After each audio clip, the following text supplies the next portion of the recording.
Magandang araw mga kalingap. May update ulit tayo kay Carla.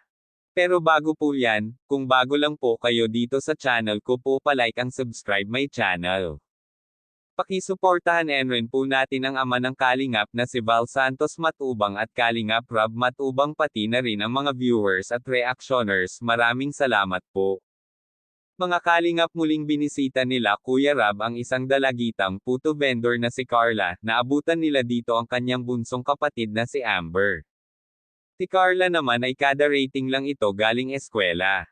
Naghanda ito si Carla ng merienda nila ito, tinulungan ito ni Kuya Jomar sa paghanda si Carla ng merienda at nakikita natin mga kalingap na lagi po ito nagpapasorry dahil napakamahiyain pala ito ni Carla.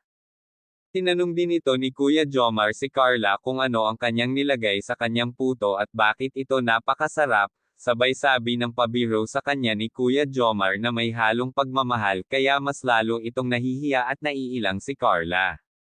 Tinabihan ito ni Kuya Jomar na dapat masanay na siya dito dahil ganun talaga sila ito magbiro.